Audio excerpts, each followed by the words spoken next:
Sacred space and circle casting. This is a really extensive topic, so I'm going to speak about it generally. I'm going to try and cover as many things as I can. Excuse me. I'm obviously not going to show you any of the methods because the amount of different circle castings and sacred space creations and everything is just, it's, as I say, it's way too extensive. So let's just have a look at it from a general perspective. I mean, you can create sacred space simply by imagining it. A nice method that I learnt some years back when I read Albert Vallordo's book, Shaman Healer Sage. He speaks about 9 chakras. So your 8th chakra is if you put your hands up. Can't really see me on the screen, can you? If you put your hands straight up and clap them together, that's where your 8th chakra is. And your 8th chakra is your connection from your connection between your higher self and the divine. So what you basically do, you stand in your space, you put your hands back to front like that, you reach up, and then basically you pull the 8th chakra around you. So as you pull it out, it creates a sphere around you. I used to enjoy that method. It's quite it's extremely simple as well. As I said, there's so many ways. I mean, if you look at the water witches of the canals in the UK, they actually create sacred space using wooden planks, and they actually create a square. So it isn't actually a circle. You can draw it on the floor with salt. You can draw it on the floor with flour. You can draw it on the floor using a rope. If you look at some of the old grimoires, you've probably come across the image of it looks a bit like a coiled serpent, and there's divine names written in Hebrew, the Alpha, the Omega, Tetragrammaton, loads and loads of symbols within that sacred space creation. As I said, there's so many of them, but let's focus on some of the modern uses, things that people are using today. So I'm going to split it into ceremonial magic and traditional, or ceremonial and traditional. Now, ceremonial would cover people like Kabbalists, ceremonial magicians, Wicca, majority of neo-pagans actually. And in this type of circle casting or sacred space creation, commonly you have the elements on the 4 cardinal points.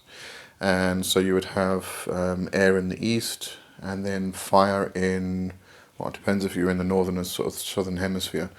So if you're in the southern hemisphere like me, fire would be in the north. If you're in the northern hemisphere, fire would be in the south. The reason for this is the path of the sun.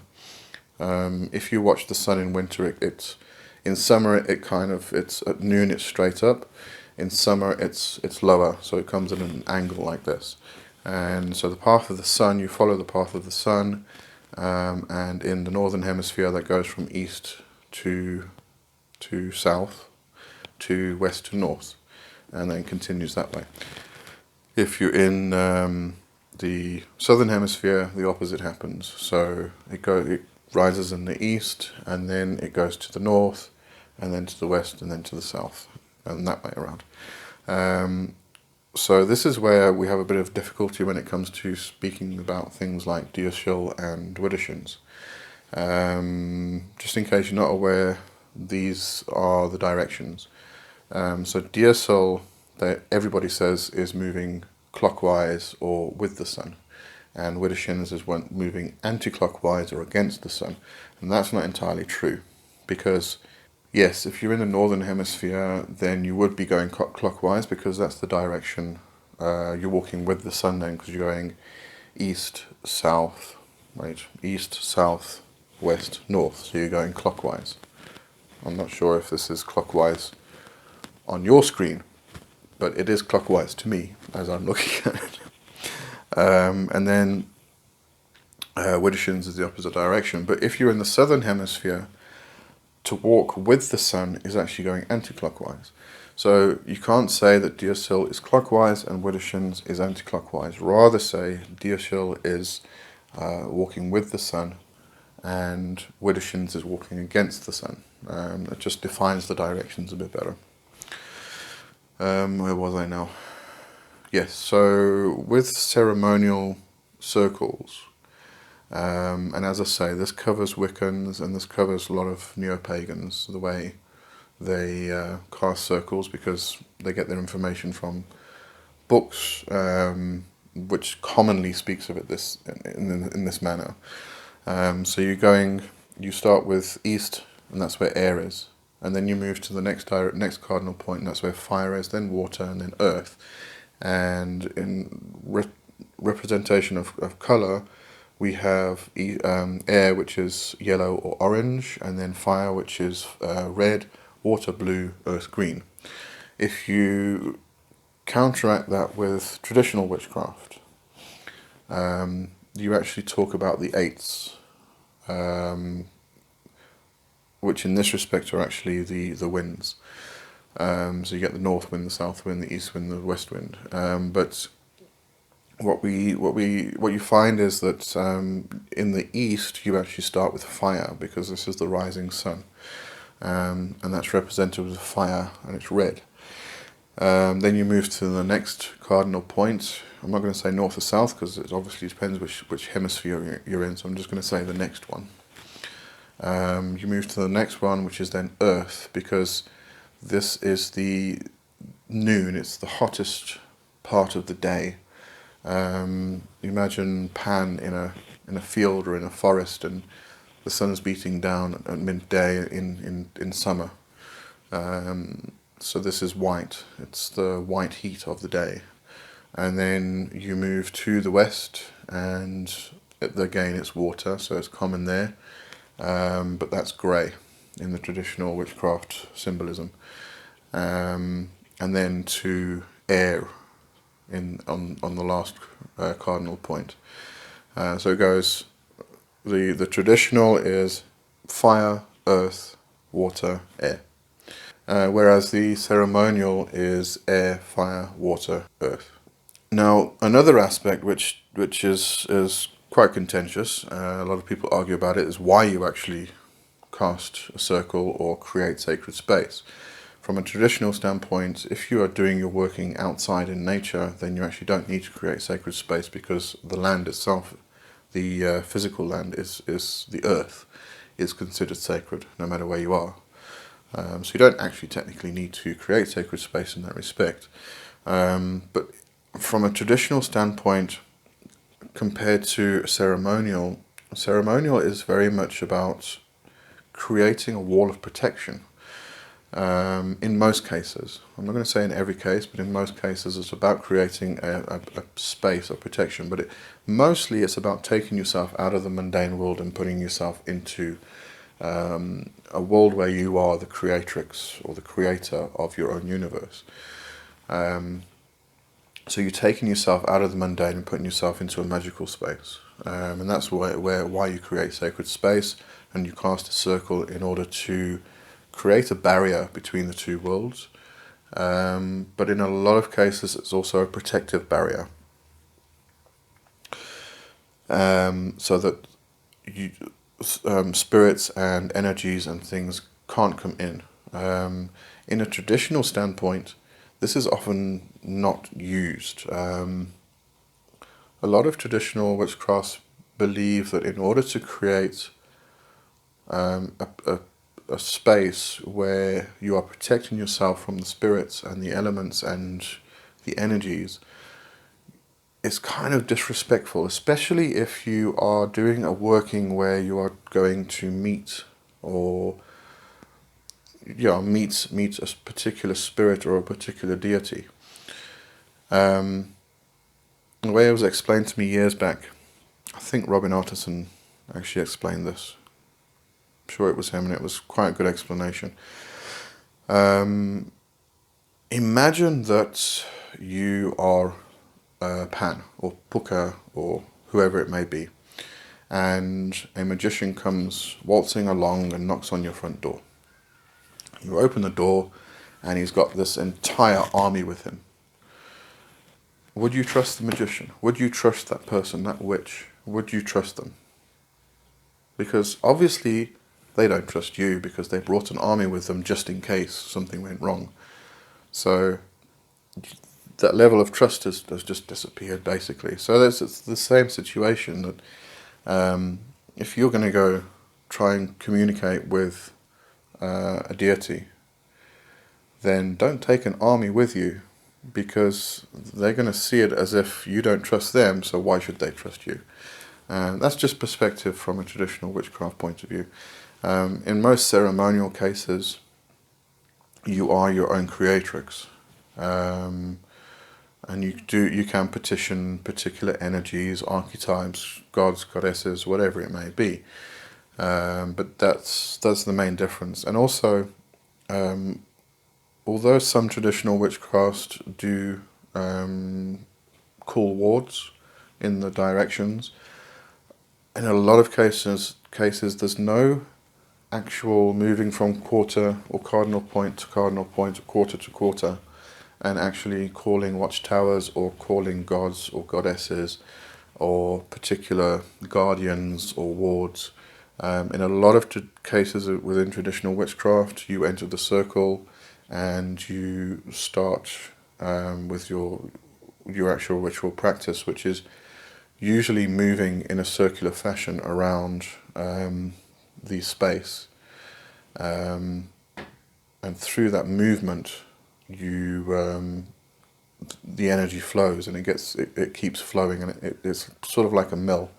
In traditional witchcraft, it's often called treading the mill. So you create that flow of energy that keeps moving and moving and moving, and it can be quite exhausting actually to do this.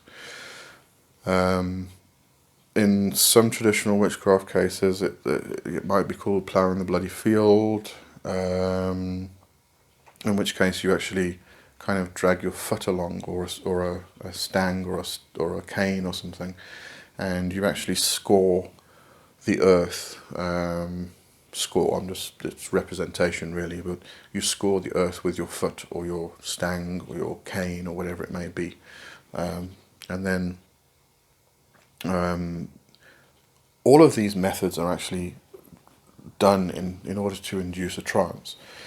If you have a look at the clan of Tubal Cain, which was started by Robert Cochrane, and he wrote some letters to Norman Gill, and he actually outlines that the four, I'm going to call them gods, spirits, energies, whatever it may be, the four of the particular cardinal points would be Lucette, Tetons, Node, and Karanos, who nobody's ever heard of, but you can relate them to particular gods. For instance, Lucette would be Lucifer, Node maybe Nodens, which is a god of the sea, god of water, things like that.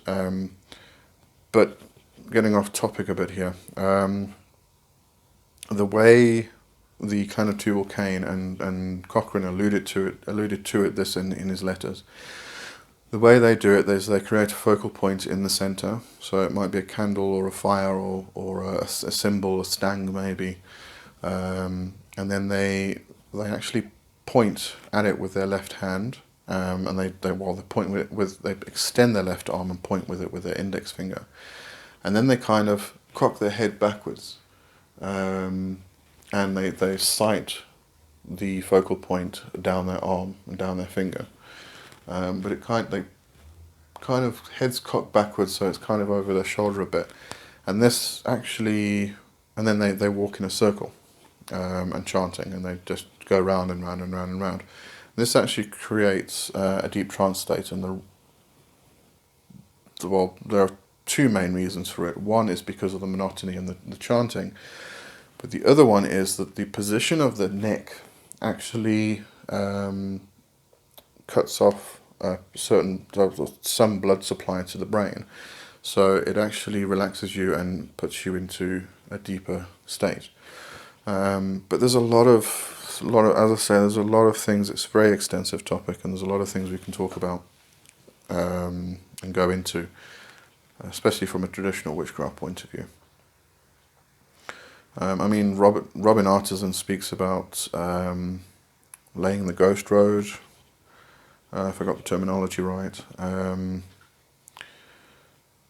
There's, I think the extent of what you can actually, of what different people do within traditional witchcraft is already an extensive topic. And then you've got all the other different traditions and paths, like the water witches, that do it all completely differently. So the main focus, or the main use, is ceremonial magic. And as I say, it comes into Wicca and neo-paganism. But the deities that you call would probably be different person to person, or coven to coven, or order to order, group to group, whatever it may be. But there is a commonality of the elements, air in the east and fire in the north or south, depending on hemisphere. So then the question, I suppose, is where? Where do you cast a circle or create sacred space? Anywhere. Absolutely anywhere. Now, I will say something. I remember years back, I actually found quite a secluded place in a park. It became a little bit of a forest nearby where I used to stay. And it was winter time, autumn, winter. So the grass wasn't really growing, leaves were off the trees. And I actually cast a circle, created sacred space in a particular spot. And it was one that I never took down. In traditional witchcraft, if you are creating it in nature, it's considered that you don't actually need to take it down. It's already sacred to begin with, but if you're going to actually do something that does create sacred space, you don't need to take it down, because you just go back to the same spot and you continue. If it's more of a public space, then yes, put it up, take it down. But this was quite secluded, so I didn't actually take this circle down. And then we moved away, and a few years later I went back. I was in the area, so I just decided to take a walk where I used to always take a walk. And it was summer, so everything, leaves on the trees, grass was green, and I happened to walk past the spot where I created the circle. And strangely enough, there was actually a circular area exactly where I used to do my work, and it was all dead. So it was almost like it hadn't moved out of that time space or time that I created it in winter time, and it was still in winter, whereas the rest of the area was in summer. It was a bit strange, but my point here is, if you actually cast a proper circle and you use the proper movement of energy, really, you actually stop time. You actually stop the mundane from mixing with the magical,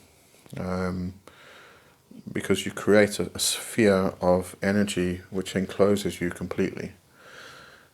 And it's often why people will take the circles down after they're finished with them, because they, especially if it's in a public place, because you don't want people walking through that space. It's going to be very difficult for them to actually go through there and try and figure out why things are feeling a bit strange.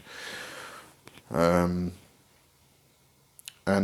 it's all about energy. I always say everything is energy. It's all about energy. So if you actually cast a circle or create sacred space, call the quarters, whatever it may be, and you use energy, not just words and visualizations, but actual energy. You direct it out, you pull it in. Good example there's two good examples. One is the circle or sacred space creation that I was taught by Yakuba Swat within Practical Kabbalah. And then there's also the lesser banishing ritual of the pentagram. I'm going to talk about that one, well, mention that one specifically rather than the other rituals in ceremonial magic.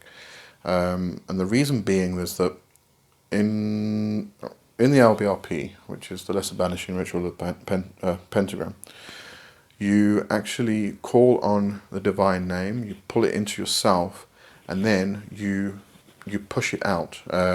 Crowley, if you follow Crowley's stuff, he actually says that you push it out with your body, your intention, your will, and you push that energy through the pentagram out into the universe, and then you wait for a while, and then it actually comes flying back at you, and the energy comes back into you and into the circle. It's a very good way to do circle casting using energy, and the same applies within Practical Kabbalah. So the method, a lot more to it obviously, but you use the vowel sounds, E-R-O-E and E-R-O-E and U. But you start with the one direction, and you basically pull the energy into yourself, and then you use the vowel sound to project the energy out. So you're pushing the energy out and you're pulling the energy back in. So this is a very good way to actually see or to do the quarter calling. So as to say, don't just stand there. I mean, if you're doing like Wicca and you're calling the watchtowers, for instance, don't just stand there and draw a picture in a picture of a pentagram, and then you know the invoking pentagram, and say whatever it may be, calling the actual watchtowers, etc., etc. You know, you don't just say it. You actually need to, apart from just visualizing it, is actually work with the energy. Push the energy out, pull the energy back, when it comes back, let it flow into the space you're actually creating, and that's the way you should be creating circles and creating sacred space from that standpoint. So yeah, there's a lot to it. This could end up being hours and hours and days worth of discussion if we had to cover every single type of circle and discuss how to create them and why you create them. But I think the two main points I'm trying to get across is that you need to do your own research. You need to research it and find out what actually works for you. If you want to do a simple, very, very simple circle, the first circle I ever created, I was just sitting on the ground, and as I breathed in, I would see energy come in, and as I breathed out, it would expand like a bubble. And every time I breathe out, it would expand further and further, and I actually created a sphere around me. And I went into a deep meditation, and it was like I was floating. I could see the ground under me, but I was in space. I was just in blackness, and I had this bubble around me, and that was probably one of the best circles I've ever actually created. But if another one I used to use was, I don't remember actually defining any space. It was just basically sitting down, calling in the god, calling in the goddess, and then I used to call in the council when I was a little kid, when I still lived in England. So it was before I was 10, so I was probably 5, 6, 7, round about that age.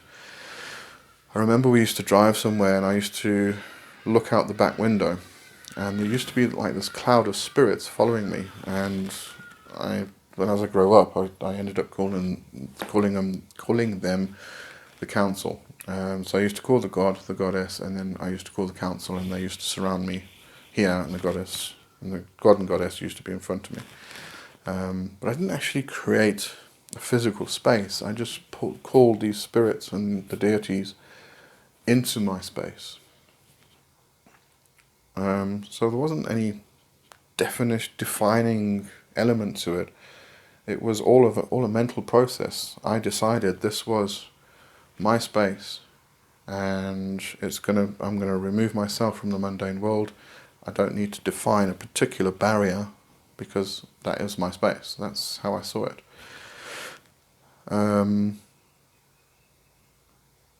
So find out what works better for you, and also depending on the type of space you have to use. If you can't get outside, that's fine. You can work inside. If you have to work in just a small space within a bedroom or your study or wherever it may be, because you've got other people in the house and you don't have an extra room to create a whole temple room, then that's fine. Just use that space. You don't need to make it big. It just needs to be around you. You can do everything from the position that just sitting down in a position. Years ago, when I started out in all of my practices, sorry, these memories are coming back every now and again. When I started out in my practice, I remember reading that a proper magician can perform the most powerful magic naked in the middle of a desert. You don't need tools, you don't need paraphernalia, you don't need anything. You can actually just stand still and do everything that you need. And you can create powerful, powerful magic. It's all about the intent and the will. The tools and the paraphernalia are good. They help you, they aid you in actually directing your thoughts and directing your intent, directing your energy. But they're symbols. It all comes from you.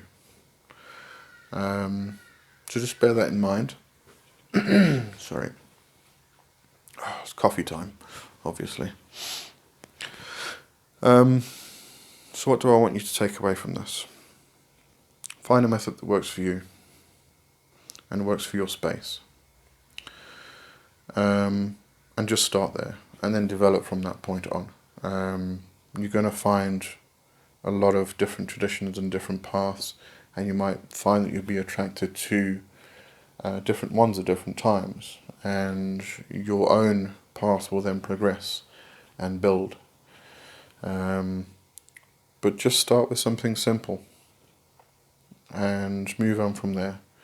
If you prefer the ceremonial approach, then, go into that, look into all the different methods, go into ceremonial magic, go into Wicca, find out why they do it, why they do what they do, why they call a specific deity, why they move in a particular way. There's usually a circumambulation, which is moving around in a circular direction 3 times, because they take particular elements with them and they define the space that way. Why do they use an invoking pentagram? Why do they use a banishing pentagram? Why does one person use the invoking pentagram of the earth in all 4 quarters, whereas other people use the invoking pentagram of the different elements in different quarters? Just there's so much information out there, but don't try and consume it all in one go. You will go insane. So just start simple and keep adding as you go, and find the direction that best suits you, whether it be ceremonial, whether it be traditional. And I think that's the main points I wanted to make, actually. But I just wanted to expose you to a bit more than just the normal stuff that everybody's talking about, which is usually neo-paganism and Wicca and ceremonial formats of creating sacred space and casting circles. On that note, in traditional witchcraft, if you say casting circle, you're usually frowned upon. So it's usually treading the mill, ploughing the bloody field, laying the hedge, calling the wards, whatever it may be. But if you say casting the circle, it usually denotes some kind of ceremonial or Wiccan practice, so you usually frowned upon, so just bear that in mind. It's nothing serious. I don't think anybody's going to hit you over the head or anything, but, just saying. And And yeah, so if by the way, if you like my contents and the stuff that I'm putting on the channel, please like, share and subscribe. Hit the little bell to notify you when I bring out new videos, and please comment. Love to hear from you. Love to hear your thoughts, your impressions, and if there's anything specific you want me to talk about, just let me know. And you'll see me in the next video. Until next time, cheers.